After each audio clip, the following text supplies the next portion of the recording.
कर आप आए हैं, जिस तरह से तारीफ हो रही है, चाहे सीज़न 1 हो, 2 से आप आए हैं, नाउ 3, लास्ट में एक कुक भी हुआ हमें, बट कोई बात नहीं, सीरीज़ है। तो बताइए कि ओवरऑल जिस तरह से तारीफ मिल रही है, तो कैसा रहा ये आपको, कैसा लगा ये एक्सपीरियंस पूरा ओवरऑल मिर्ज़ापुर को लेकर? कैसे देखते हैं ये आपके रिलेटिव को? सीज़न 3 या सीज़न 3 बहुत ही इंटरेस्टिंग रहा, बहुत ही दिलचस्प था क्योंकि एक कहानी जो सीज़न 1 से शुरू हुई थी।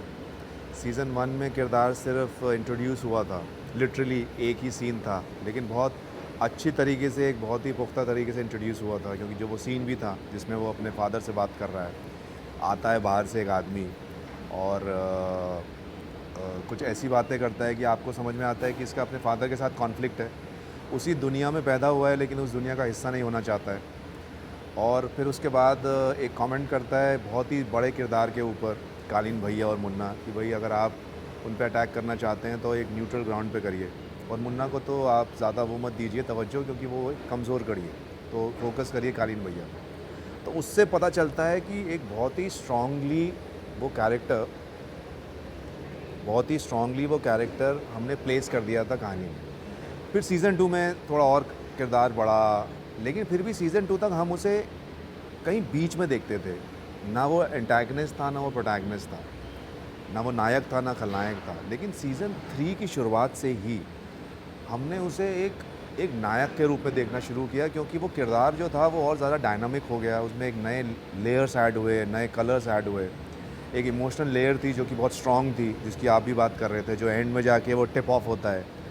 तो एक नए अलाइंसेस थे, नए कॉम्बिनेशंस थे। पहली बार हमने देखा कि कालीन भैया का कहानी में हमेशा से एक ये चीज़ थी, लेकिन इसको कभी छुआ नहीं था कि अगर कालीन भैया का बेटा जैसा वो चाहते थे मुन्ना वो वैसा नहीं था, और रतिशंकर का बेटा वैसा नहीं था जैसा वो चाहता था, तो वो उल्टा था।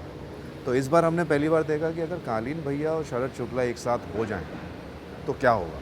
तो वो एक नया रिलेशनशिप डेवलप हुआ जो कि बहुत ही बड़ी ड्रामेटिक बीट थी।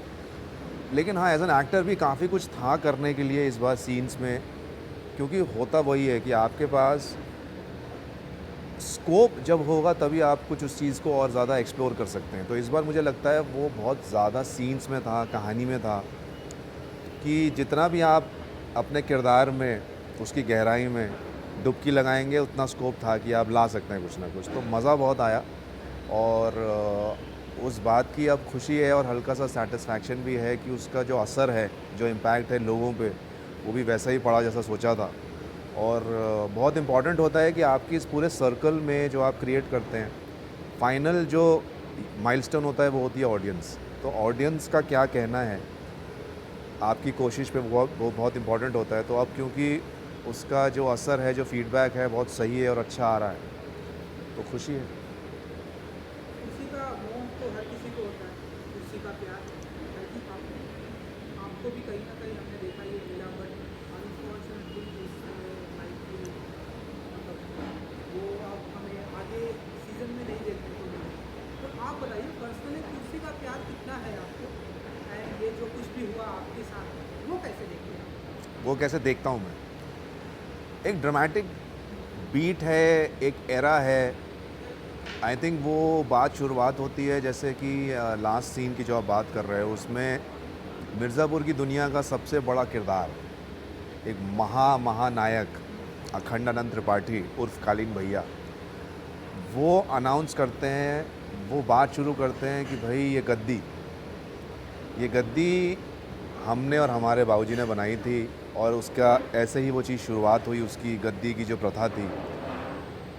और अब कहीं ना कहीं वो ये कह चुके हैं कि वो तो गद्दी पे नहीं बैठेंगे, उसके अलावा और कोई है नहीं।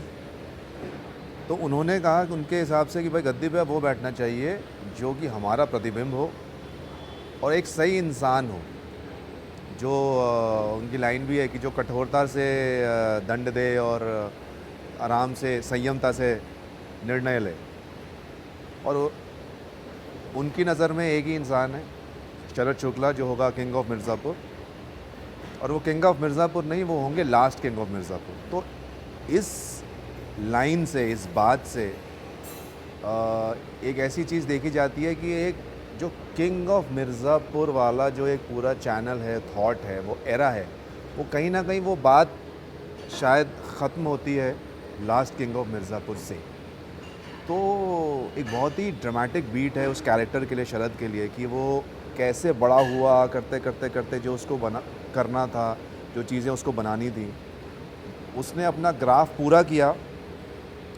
और उस कहानी का, उसकी कहानी का और मिर्ज़ापुर की दुनिया में वो किंग ऑफ मिर्ज़ापुर की बात का एक फ़ाइनल कल्मिनेशन होता है। तो एक बहुत एक सैटिस्फाइंग और एक कल्मिनेशन वाली फ़ील है कि जब एक कोई सिरा जो खुला हुआ है, जब फाइनली वो पूरा होता है और वो बात अपनी मुकम्मल होती है, तो आपको वो एक अच्छी किताब पढ़ने के बाद जो एक फीलिंग होती है ना, कि आपने पूरा एक बड़ा उपन्यास जो कई जगहों से निकला उसको पढ़ा, ख़त्म किया और रखा, तो वो जो एक सैटिस्फाइंग चीज़ होती है कहानी को पूरा जी लेने की, आई थिंक वैसा सा ही कुछ है। हमने देखा सीएम साहिबा के साथ में भी आपके काफ़ी कनेक्शन है एंड लाइक हमने ये भी देखा कि अस्कर से शुरुआत हुई है आपके जब हमने आप स्लम डॉग देखा तब से अस्कर से शुरुआत हुई है कि ये कितना आप चाहते हैं कि ये सारी चीज़ें ये डॉक्टर की लाइफ आपके आसपास करीब हमेशा रहे, आपके आसपास आपके आसपास करीब में हमेशा रहे, सेम रहे, अवार्ड रहे, सारी चीज़ें सीएम पीएम से कनेक्शन रहे, ये सारी चीज़ें कितना आप मानते हैं कि मैं फिल्म की बात करूँगा, रियल लाइफ को कितना मानते हैं कि कितना ये सारी चीज़ें आप इन सब चीज़ों से जुड़े रहना चाहते हैं?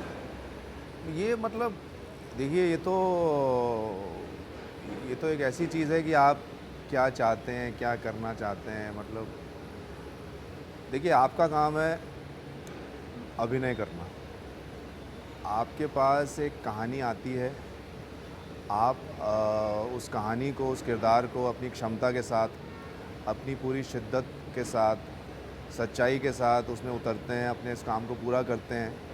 मेरी शुरुआत भी वैसी ही रही थिएटर से, कि जो दुनिया में आप घुसे, जो कहानी, जो किरदार, जिन लोगों के साथ आपने काम किया, अब आपके साथ अगर मैं यहाँ बैठा हूँ और हमारी बातचीत हो रही है, तो मेरे लिए ये बहुत ज़रूरी है कि हमारा ये जो कॉन्वर्सेशन है, ये जो संवाद हो, ये मुकम्मल हो, ये अच्छा हो, इसका प्रभाव आपके ऊपर अच्छा पड़े, इसका प्रभाव आपके सुनने वालों के ऊपर, आपके देखने वालों के ऊपर अच्छा पड़े। और इस वजह से अगर एक इक्वेशन बनती है, अगर इस वजह से एक अच्छा रिश्ता बनता है, तो वही उसका एक इनाम है। तो मेरा कहने का मतलब है कि आपके व्यक्तित्व से, आपकी सोच से, आपके काम से, अगर आप अपने जीवन में नए रिश्ते बनाते हैं, आपके काम से रिलेटेड हों, आपकी दुनिया के हों, या वो किसी दूसरे व्यवसाय या दूसरे प्रोफेशन के हों, तो वो एक अच्छी चीज़ है। लेकिन आई थिंक हाँ, वो शुरुआत होती है आपके व्यक्तित्व से, कि आप कैसे इंसान हैं और आपका काम कैसा है। कर्म से ही इंसान पहचाना जाता है। तो मेरा ख़्याल है, मैं उसको वैसे ही देखता हूँ कि उसी तरीके से आपका काम अच्छा हो, आपकी बातें अच्छी हों, आपकी सोच अच्छी हो, और उसके वजह से जो आपको प्यार मिले, जो साथ मिले, तो अच्छा ही लगता है। अब जैसे आज हम और आप मिले पहली बार और बड़ा अच्छा लगा, तो मुमकिन है यही चीज़ आगे बढ़ेगी, तो अच्छी चीज़ है। अब आपकी भी शुरुआत हो चुकी है, तो ढेरों सारे, मैं मिर्ज़ापुर की बात करूँगा, ढेरों सारे किरदार, कैसा रहा सभी के साथ का एसोसिएशन? सेट की अगर मैं बात करूँ कि हाँ, हमारी बहुत मस्ती होती थी, इनके साथ में बहुत सारा बॉन्डिंग हो गई, इन्हें मैं नहीं जानता था लेकिन इनके साथ में बहुत ही अच्छी बॉन्डिंग हुई, तो ये सेट पर कैसा रहा माहौल एंड एक्सपीरियंस? बहुत ही मुख्तलिफ था सबके साथ, क्योंकि जैसा कि आप जानते हैं, मिर्ज़ापुर में अलग अलग तरह के, अलग अलग जैसे एक बास्केट होती है, उसमें अलग अलग तरीके के फ्रूट होते हैं। किसी पे रस ज़्यादा है, किसी का टेक्सचर अच्छा है, किसी का कुछ अलग फ्लेवर है, कोई खट्टा है, मीठा है। तो उसी तरीके से मैं इसे देखता हूँ कि जितने भी किरदार हैं, खासकर सीज़न 3 में मेरा ज़्यादातर जो ऑन स्क्रीन काम रहा, वो पंकज जी के साथ था सबसे पहले। तो पंकज जी के साथ जो अनुभव है, वो बहुत ही एक अद्भुत अनुभव है। जिस तरीके के वो इंसान भी हैं, मैं बहुत ज़्यादा रिलेट करता हूँ उनसे एज एन एक्टर, लेकिन उससे कहीं ज़्यादा एज अ पर्सन। तो बहुत ज़्यादा समय हमारा ऑफ सेट बीतता था अलग अलग चीज़ों के बारे में बात करने में, चाहे वो खाने की बातें हों, चाहे वो अलग अलग विषय पे बात हो, जहाँ पे रह रहे थे वहाँ पे चीज़ें क्या बनती हैं, वहाँ की ज्योग्राफी कैसी है, वहाँ पे क्या उगता है, वहाँ पे क्या बनता है, लोग कैसे हैं, बोली कैसी है, कल्चरली वो चीज़ क्या रिफ्लेक्ट करती है, इन चीज़ों पे बहुत ज़्यादा कॉन्वर्सेशंस होते थे अलग अलग चीज़ों पे। और आई थिंक वो एक कंफर्ट था दोनों के बीच में।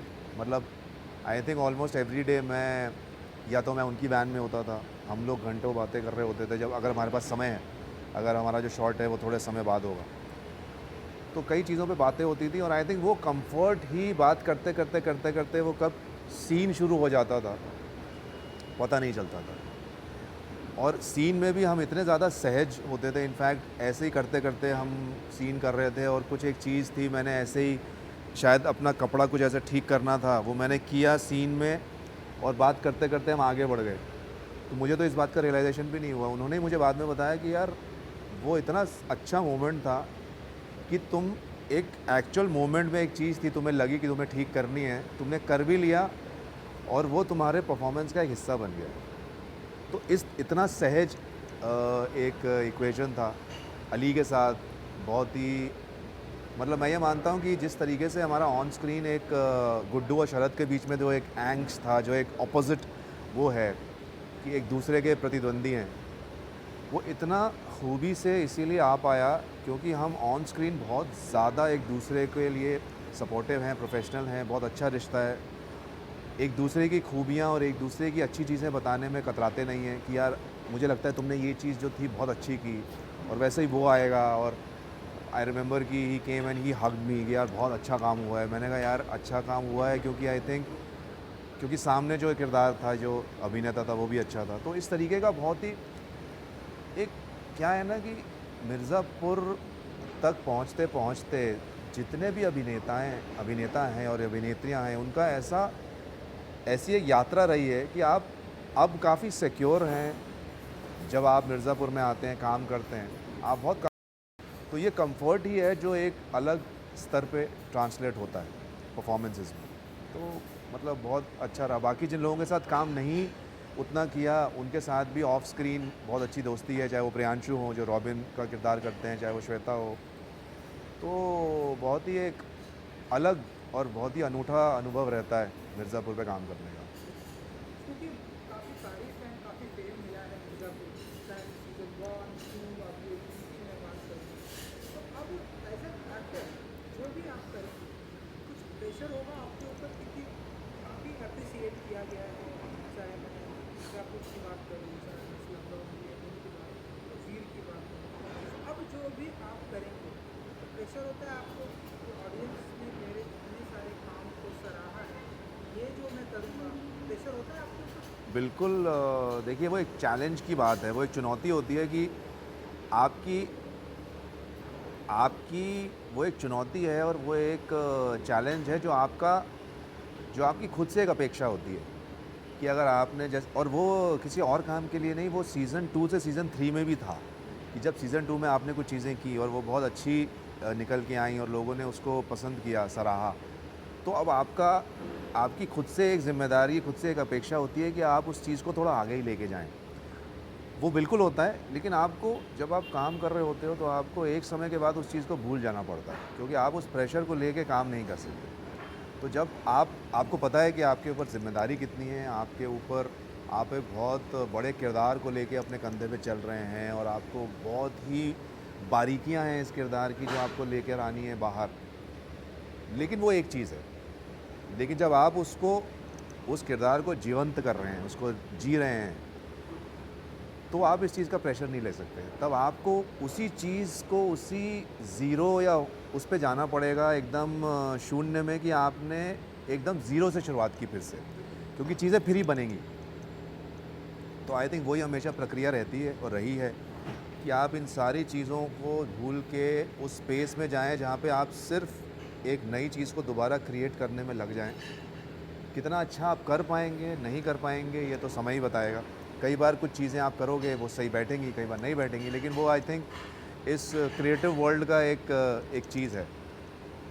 तो वैसे ही है, मेरा ख्याल है आगे भी वैसा ही होगा कि भले ही कोशिश यही रहेगी कि अब इसके आगे जो आपकी जो सीढ़ियाँ हैं वो आप ऊपर की तरफ ही चढ़ें और अच्छा काम करें, अलग तरह का काम करें, लेकिन उसका मज़ा भी लेना है।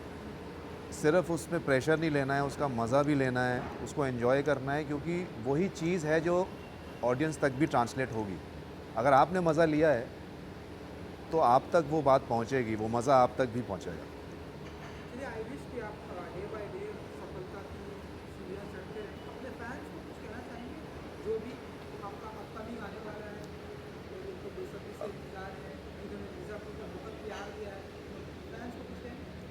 बस यही कहना चाहूँगा कि बहुत ज़्यादा आभार और धन्यवाद आप लोगों का कि आपने पिछली बार भी सीज़न 2 में भी और सीज़न 3 में भी इन चीज़ों को सराहा। इस बार ज़िम्मेदारियाँ बहुत ज़्यादा थी, लेकिन आपको चीज़ें पसंद आई, आपके मैसेजेस, आपका सारा प्यार मुझ तक पहुंच रहा है, और कोशिश करता हूं कि हर चीज़ को मैं रिस्पॉन्ड करूं, रिप्लाई करूं, जो मैं करता भी हूं। तो बहुत बहुत शुक्रिया, और उम्मीद है कि आगे आने वाले काम में भी इसी तरीके से आपको एंटरटेन करते रहेंगे। तो थैंक यू वेरी मच।